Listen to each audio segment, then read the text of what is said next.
The moment I saw 8 bulldozers lined up at the edge of my property, I knew someone was about to have the worst day of their life. And it wasn't going to be me. Those HOA vultures thought they'd finally won, but they had no idea they'd just declared war on a former military demolitions expert who legally owned 5 acres of explosives testing ground. Right now, I'm recording this from my bunker, watching their faces on my security feed. Drop a comment and let me know where you're watching from. I promise, by the end of this story, you'll be cheering when you see what happened to those bulldozers and the corrupt HOA president who tried to steal my land. This all started 3 years ago. Looking back now, from my peaceful porch, watching the sunset over what almost became luxury condos, I can finally share how one homeowner stood up to a system rigged for the wealthy and connected. After Rachel died, every corner of the house cut like glass. I couldn't walk through the kitchen without seeing her making Sunday pancakes, or sit on the porch without feeling the ghost of her hand in mine. We'd been married 15 years, college sweethearts. She was the mathematician. I was the field operative. Brains and brawn, she'd joke, though we both knew she was smarter and stronger than me in all the ways that mattered. The cancer took her in 18 months. Too quick, and somehow not quick enough. The last coherent thing she said to me was, "Don't let grief build walls around you, Greg. Find somewhere to plant new roots." The insurance money sat untouched for months, until my therapist suggested a complete change. That's when I found this place.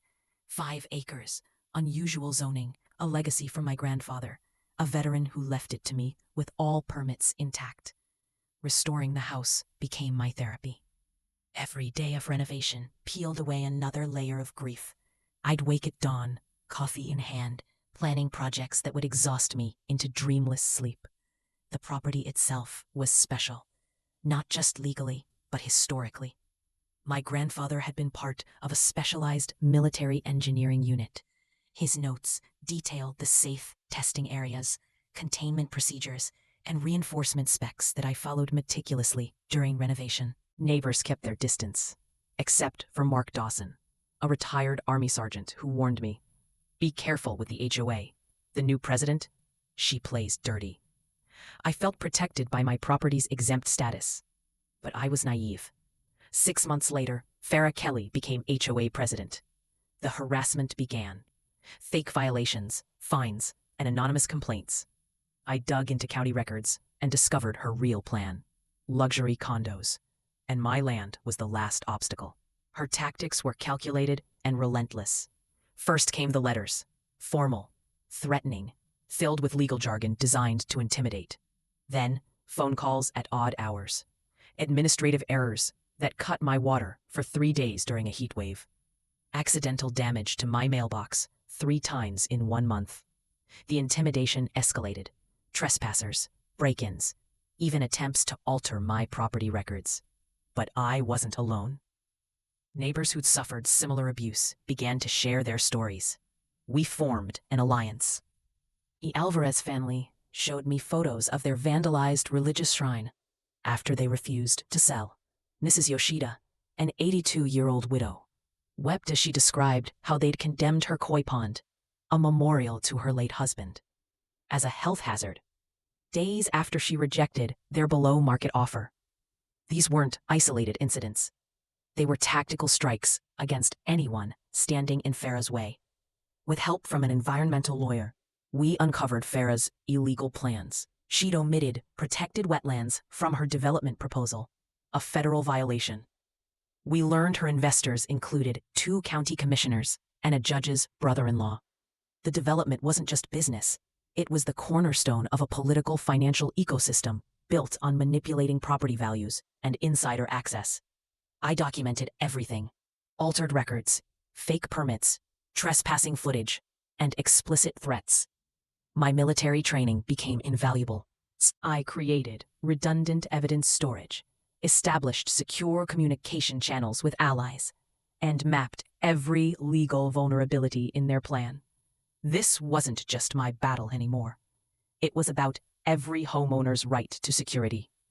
Our legal strategy attacked on 4 fronts: property rights, procedural violations, environmental protection, and criminal fraud.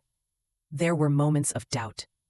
Late nights when I questioned if the fight was worth it, if Rachel would want me pouring my grief into resistance rather than rebuilding. But then, I'd find another neighbor's story of being bullied out of their home, and remember her words, "Stand for something that matters, Greg." Then, at 3 a.m., the bulldozers arrived. The rumble of diesel engines broke the pre-dawn silence. Through my security feed, I watched Farah directing operations, her designer suit incongruous against the construction equipment and darkness. Her face showed something beyond determination, desperation. I activated every measure, floodlights, cameras, cloud backups. When officials refused to intervene, I retreated to my reinforced workshop, my bunker. Inside, monitors displayed multiple camera angles. I watched their faces, the uncertain workers, the compromised officials, and Farah's cold calculation as she pointed toward my home. The transgression wasn't just against property. It was against law, community, and justice itself.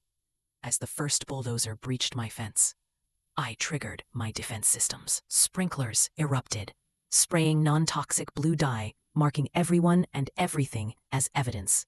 Hidden speakers blared military warnings. Subwoofers and smoke machines created the illusion of explosions. The chaos was immediate and magnificent. Workers scattered like startled birds, abandoning equipment mid-operation.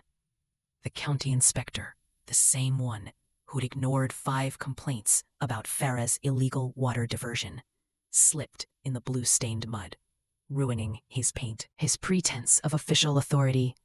Chaos erupted. Workers fled, officials panicked, and Farah, soaked in blue dye, lost control of her scheme. Through my cameras, I watched her frantically trying to salvage the situation. Blue dye dripped from her perfectly highlighted hair onto her white silk blouse. The metaphor wasn't subtle, her true colors exposed for everyone to see. The authorities arrived. Not the compromised local officers on Farah's payroll, but state police and federal agents responding to reports of explosions and environmental hazards. I presented my evidence: altered records, fake permits, environmental violations, and witness statements. Web of corruption, stretching far beyond our neighborhood. As they led her away, I noticed something unexpected in her eyes. Not just anger or humiliation, but a flicker of recognition, as if seeing clearly for the first time the person she'd become. The HOA collapsed. My property and my neighbor's rights were finally protected. The court proceedings exposed corruption that shocked even cynical locals. 6 county officials resigned. 2 faced criminal charges. Farah's husband, the construction magnate who'd bankrolled her schemes, filed for divorce the day indictments were announced.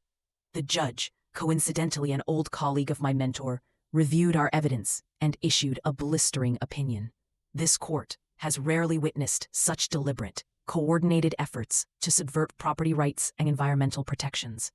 The defendants exploited positions of trust to advance personal enrichment at community expense. Farah received the harshest sentence: probation, substantial fines, and 500 hours of community service landscaping the very properties she'd tried to seize. The judge specified she could not delegate the physical labor, poetic justice that required her manicured hands to tend the land she'd planned to destroy. 6 months later, our community is stronger than ever. The bulldozer, now painted bright blue and covered in flowers, stands in the community garden, a reminder that standing your ground can change everything. The transformation went beyond justice. The shared struggle created connections that healed old wounds. The Alvarez family now hosts cultural celebrations that draw people from across town. Mark Dawson's veteran support group meets on my porch every Thursday. Mrs. Yoshida's koi pond became a neighborhood meditation spot. I even found unexpected closure with Farah herself. One evening, I spotted her alone in the community garden, fulfilling her service hours. Her designer clothes replaced by worn jeans, her commanding presence diminished to solitary concentration on the soil before her.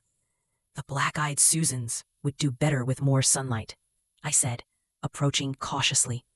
She flinched when she recognized me, then nodded slowly. I know, I'm moving them tomorrow. In that moment, I glimpsed the person beneath the ambition, someone who'd lost her way, trying to escape her own past.